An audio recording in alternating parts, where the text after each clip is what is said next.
के जो last part 2 mean part 2 का मतलब ये है कि हमने 2-3 स्टेप पहले कर लिए थे। इनिशिएशन तक we have already discussed. Today we will discuss about the elongation step and termination. Okay, तो इलोंगेशन और टर्मिनेशन की हम बात करेंगे। इलोंगेशन को हम लोग बोल देते हैं पेप्टाइड चेन फॉर्मेशन। इस स्टेप का एक और नाम हमने दिया हुआ है, that is the peptide chain formation. और टर्मिनेशन का मतलब होता है कि इस जगह पे आके चेन बनना बंद हो जाएगी। अब तक आपने इनिशिएशन स्टेप में क्या पढ़ा था बेटा, कि इनिशिएशन स्टेप में आपने ये पढ़ा था कि आपका जो राइबोसोमल जो यूनिट होती है, ठीक है, ये स्मॉल हो गया, ये लार्ज हो गया यूनिट, ये लार्ज स्मॉल यूनिट होगी, ये लार्ज, इसके ऊपर से ये एमआरएनए लगा हुआ है। तो इसकी जो फर्स्ट साइट होती है दैट इज एयूजी, उस फर्स्ट साइट को हम लोग पी मानते हैं, because AUG always attach, AUG site को पी मानेंगे। पी साइट राइबोसोम की पी साइट पे जाके ये लगता है ये कोडोन। इसके आगे वाली साइट को ई साइट मानते हैं, इसके पीछे वाली साइट को ए। ये कुछ भी हो सकती है, रैंडमली कोई भी कोड ये हो सकता है इस तरीके से। फॉर एग्जाम्पल आपका एमआरएनए है, ठीक है, इस तरीके से है, ठीक है। अब ये 3 साइट हैं, E for exit, P for peptidyl site और ए फॉर एक्सेप्टर साइट। तो सबसे पहले यहाँ पे देखो एक टीआरएनए लगा हुआ है। इस टीआरएनए को बेटा मैं एरो से शो करूंगी, क्योंकि बनाने के बाद डायग्राम थोड़ा क्लमजी हो जाता है, समझ में नहीं आएगा। तो ये अपने 3 एंटी कोडोन की हेल्प से एक अमीनो एसिड को यहाँ पे लेके आता है, जिसको हम लोग बोलते हैं मिथियोनाइन। तो सबसे पहले एयूजी कोड के हिसाब से कौन सा अमीनो एसिड आएगा, कौन सा अमीनो एसिड आ गया बेटा इस एयूजी कोड के हिसाब से, मिथियोनाइन आ गया। क्यों, और ये आया कहां से है, बहुत सारे चार्ज्ड, हम पढ़ा चुके हैं आपको चार्जिंग ऑफ टीआरएनए। तो बहुत सारे चार्ज जो टीआरएनए होते हैं वो अमाइनो एसिड के साथ ऐसे रैंडमली पड़े हुए होते हैं, उनमें से सिग्नल भेजा जाता है कि कौन से कोड के हिसाब से कौन सा एंटीकोडोन होगा और उसके हिसाब से कौन सा अमाइनो एसिड यहाँ पे आके अटैच होगा। तो आपकी P side is occupied in the elongation step. अब अगला क्या होगा, फॉर एग्जाम्पल इस ए साइड पे जीयूजी कोड है, तो आप लोगों को पता है जीयूजी के हिसाब से एक टीआरएनए आएगा, और जीयूजी का जो कोड बनता है वो क्या बनता है बेटा, वेलाइन बनता है। तो इस तरीके से एयूजी ऑलरेडी प्रेजेंट है, जीयूजी भी आ गया। ये मैं एग्जांपल के लिए ले रही हूँ so that you can understand. तो यहाँ पे ये दोनों आपस में इकट्ठे हो गए। अब होगा क्या बेटा, जो पी साइड पे जो अमीनो एसिड है उसका COOH ग्रुप, और जो ए साइड पे अमीनो एसिड है उसका अमाइनो ग्रुप, उसका अमाइनो ग्रुप NH2 बोल देते हैं, वो दोनों आपस में रिएक्ट करेंगे। तो क्या रिएक्शन होगी बेटा, कुछ इस तरीके से रिएक्शन होगी। तो ये जो वाटर मॉलिक्यूल है इट विल गो आउट, और आपको यहाँ पे क्या बन जाएगा, पेप्टाइड बॉन्ड बनेगा। इस बॉन्ड की फॉर्मेशन के लिए we require an enzyme that is known as peptidyl transferase enzyme. इसके अलावा, इस एंजाइम के अलावा यहाँ पे जीटीपी की आवश्यकता भी पड़ती है। तो इस तरीके से एक पी साइड पे एक कोड लगा हुआ है मिथियोनाइन, एक्सेप्टर साइट ने अगले कोड के हिसाब से टीआरएनए को रिसीव किया। ये टीआरएनए चार्ज होता है, अमाइनो एसिड टीआरएनए इसको हम बोल देते हैं। इन दोनों आपने आपस में रिएक्शन करी, इस वाले का COOH जो पी पे है और इस वाले का अमीनो ग्रुप जो होता है वो दोनों आपस में रिएक्ट करते हैं and they will form the peptide bond. और इसके लिए हमें जरूरत पड़ती है पेप्टाइडल ट्रांसफरेज एंजाइम की।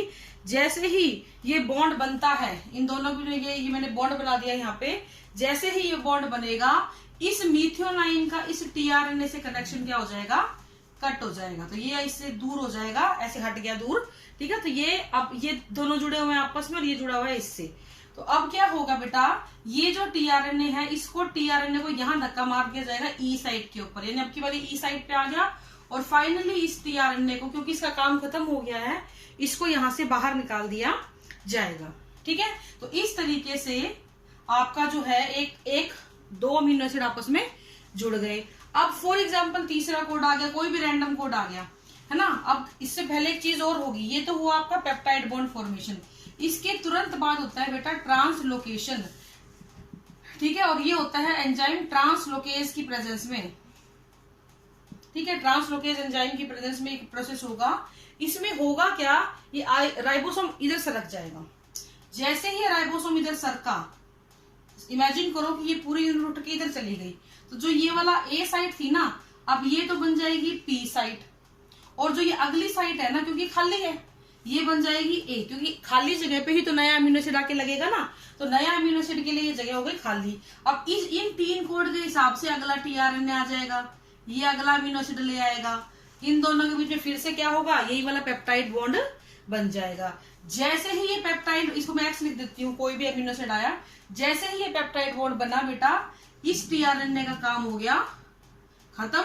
इसको अब क्या कर दिया जाएगा, इसको भी बाहर निकाल दिया जाएगा। तो इस तरीके से ये जो एक कनेक्शन बन गया, ये 2 बॉन्ड, ये और ये।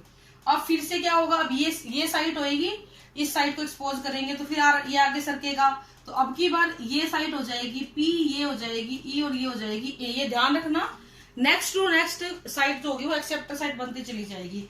फिर यहाँ पे एक नया टीआरएनए आ गया अपने हिसाब से इन कोड को रीड करके, फिर वो फॉर एग्जांपल अगला अमीनो एसिड ले आया, फिर ये दोनों आपस में जुड़े पेप्टाइड बॉन्ड बना, इसका काम खत्म, इसको बाहर भगा देंगे, फिर ट्रांसलोकेशन होगा, फिर ये पी साइट, ये ई साइट, ये ए साइट। तो इस तरीके से कुछ जगह ऐसे होता है, कई बार क्या होता है कि आरएनए से लग जाता है। तो कहने का मतलब ये है, इस तरीके से आपकी एक चेन बनती है। ये चेन ग्रो कहाँ करेगी, ये चेन ग्रो करेगी बेटा जो लार्ज टीआरएनए के अंदर में ग्रूव बनाई थी ना, उसके अंदर ये चेन क्या करेगी, ग्रो करती चली जाएगी। तो ये ध्यान रखना है, पहले पेप्टाइड बॉन्ड बनेगा, उसके बाद आपका जो है ट्रांसलोकेशन का स्टेप कंप्लीट होगा। राइबोसोम स्लिप ओवर करेगा या रोटेट करेगा स्लाइटली, जिसकी वजह से ट्रांसलोकेशन इजीली होता है। इसके लिए भी एनर्जी की जरूरत पड़ती है, और एनर्जी यहाँ पे किसकी फॉर्म में होती है, जीटीपी की फॉर्म में होती है। तो हर बार ट्रांसलोकेशन का मकसद क्या है, जो पहले ए साइट थी अब वो पी बन जाएगी और नई साइट ए बन जाएगी। तो यानी कि पुरानी ए साइट, जैसे ये ए है ना, अगले स्टेप में ये पी बन जाएगी, अगला ए बन जाएगा, जो ए होगा वो पी में कन्वर्ट, पी साइड में कन्वर्ट हो जाएगा। इस प्रोसेस के अंदर मेनली ये चीज आपको ध्यान रखने वाली होती है कि पूरा का पूरा जो आरएनए होता है धीरे धीरे ए साइड पे एक्सपोज हो जाता है, धीरे धीरे हर एक कोड, 3 का जो कोड बना हुआ है वो हर कोड एक्सपोज होगा और नेक्स्ट प्रोसेस के अंदर जाएगा, और एक हेलिक्स का आपका चेन का फॉर्मेशन हो जाएगा।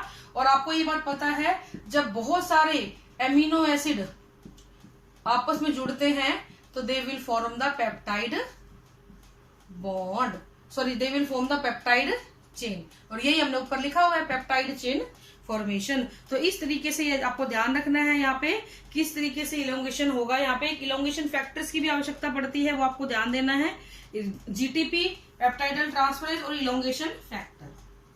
ठीक है, तो ये आपका एक स्टेप है। ठीक है, एक चीज हमेशा ध्यान रखना, ये चेन जो होगी ना इस ग्रूव के अंदर ही बढ़ेगी, ताकि बाहर के एंजाइम इस नई बनने वाली चेन को अफेक्ट ना कर सके। इसकी सिक्योरिटी के लिए, इसकी सेफ्टी के लिए ये काम करता है। तो इसके बाद नेक्स्ट आता है आपका टर्मिनेशन। नेक्स्ट स्टेप हम बात करेंगे टर्मिनेशन। अब फॉर एग्जाम्पल आपकी चेन बनती चली गई, आपकी बार हम राइबोसोम नहीं बनाएंगे, सीधा चेन बनाएंगे। फॉर एग्जाम्पल ये आपका एमआरएनए सारा रीड हो गया और इसके हिसाब से चेन बन गई लंबी सारी, ये सारे कोड हमने रीड कर लिए।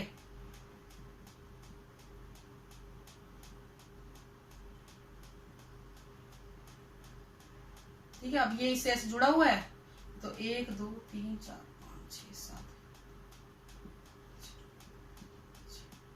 इस तरीके से आपकी चेन भी बन गई। ठीक है, अब जैसे ही अगला कोड की बारी आई, यहां पे कोई ऐसा कोड आ गया जिसको, जो या तो UAA था या UAG था या UGA था, इन तीनों में से कोई भी कोड था। इनको हम लोगों ने बताया हुआ आपको स्टॉप कोडोन या नॉनसेंस कोडोन बोलते हैं।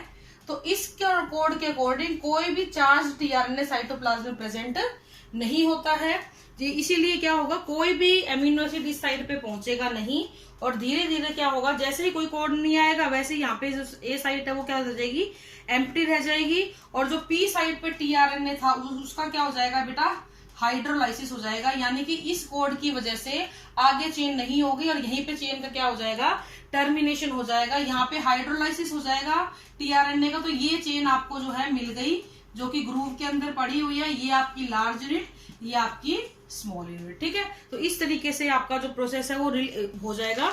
यहाँ पे भी एक एंजाइम की जरूरत पड़ती है जिसको हम बोलते हैं बेटा रिलीजिंग फैक्टर। ठीक है, रिलीजिंग फैक्टर होगा, प्रोकैरियोट्स में ये 2 होते हैं, RF1 एंड RF2, और यूकैरियोट्स में ये एक ही होता है ERF1, ठीक है।